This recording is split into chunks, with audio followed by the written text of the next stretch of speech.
الرحمن الرحيم الحمد لله رب العالمين الرحمن الرحيم مالك يوم الدين إياك نعبد وإياك نستعين اهدنا الصراط المستقيم صراط الذين أنعمت عليهم غير المغضوب عليهم ولا الضالين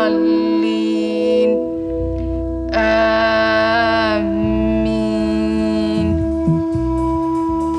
O Allah, as I lie here wounded, my spirit broken, I hear in my head the judge's voice as he pronounces me guilty. The sentence I have to serve is in your words. The woman and the man guilty of adultery or fornication, flog each of them with 100 stripes. Let no compassion move you in their case, in a matter prescribed by Allah. If ye believe in Allah and the last day, and let a party of the believers witness their punishment.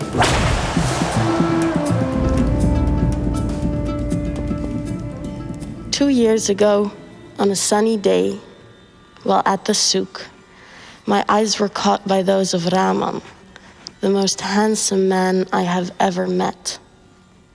After that day, I couldn't help but notice his presence whenever I went to the marketplace, and I was thrilled when I learned that his appearance at the bazaar was not a coincidence. One day, he suggested we meet in secret, and I said yes. And as the months went by, our relationship deepened. What is more, out of our love, a new life started to grow. Our happiness did not go unnoticed, and before long, envious eyes gave way to malicious tongues. Let's ignore these people, Rahman and I said to each other, and trust in Allah's mercy. Naive, young, and in love perhaps. But we thought your holiness was on our side. Rahman and I shared affection and trust and a deep respect for each other. How could Allah disapprove? Why would he?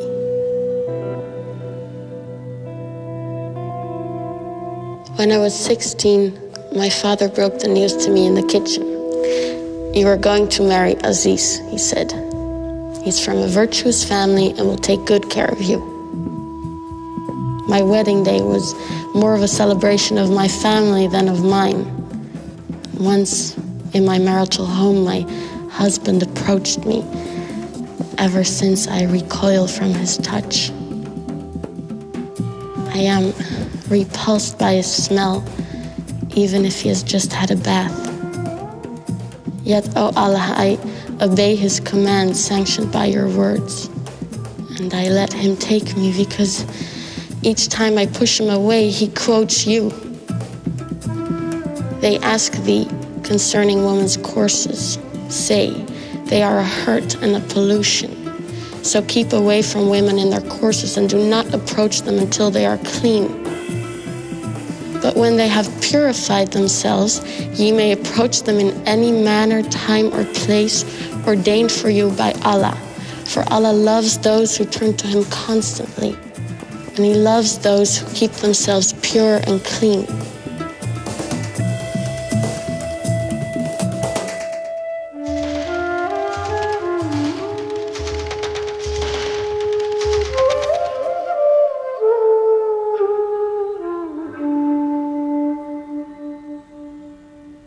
Oh Allah, Most High, you say that men are the protectors and maintainers of women because you have given the one more strength than the other.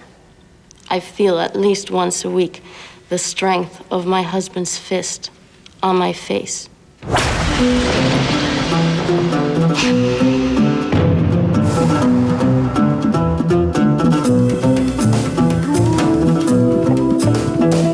Oh Allah, Most High, life with my husband is hard to bear, but I submit my will to you.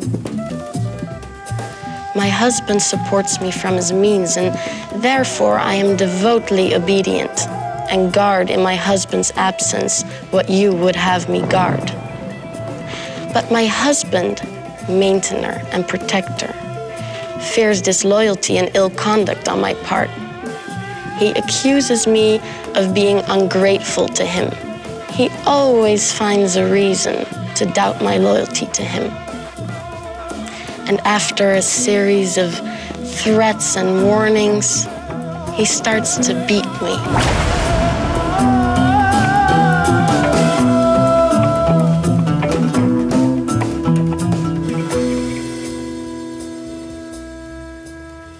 O Allah, most gracious, most merciful, just as you demand of the believing woman, I lower my gaze and guard my modesty.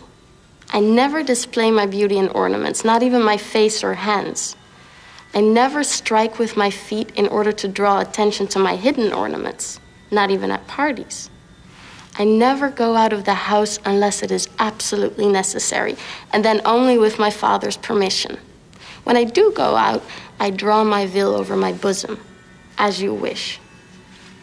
Once in a while, I sin.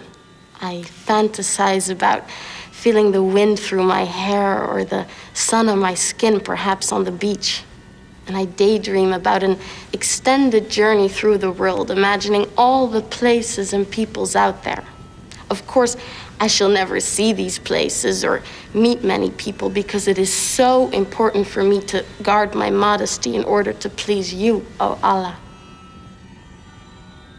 So, I cheerfully do as you say and cover my body from head to toe, except while I'm in the house with family members only. Generally, I'm really happy with my life. However, things have changed since my father's brother Hakim is staying with us. He waits till I'm at home alone and comes to my room and he orders me to do things to him, to touch him in places most intimate. So since he's with us, I took to the habit of wearing the veil inside in order to deter him. That doesn't stop him, though. Twice now, he unveiled me, ripped my inner garments, and raped me.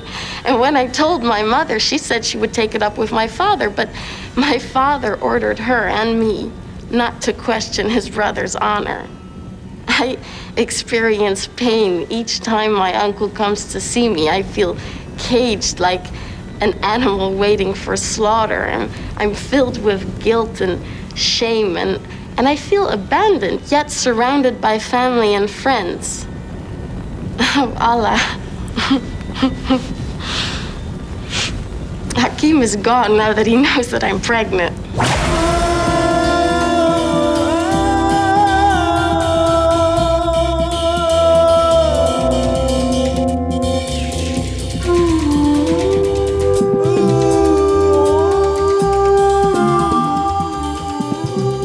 The verdict that has killed my faith and love is in your holy book. Faith in you, submission to you, feels like self-betrayal. Oh Allah, giver and taker of life, you admonish all who believe to turn towards you in order to attain bliss. I have done nothing my whole life but turn to you. And now that I pray for salvation under my veil, you remain silent, like the grave I long for.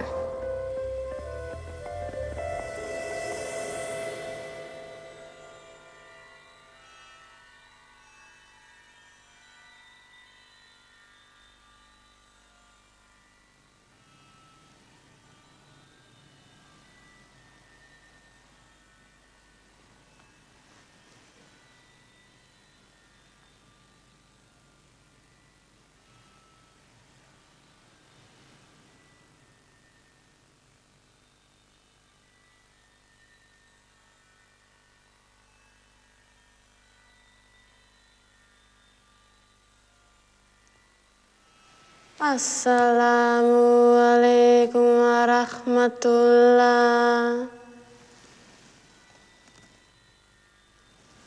Assalamualaikum warahmatullah.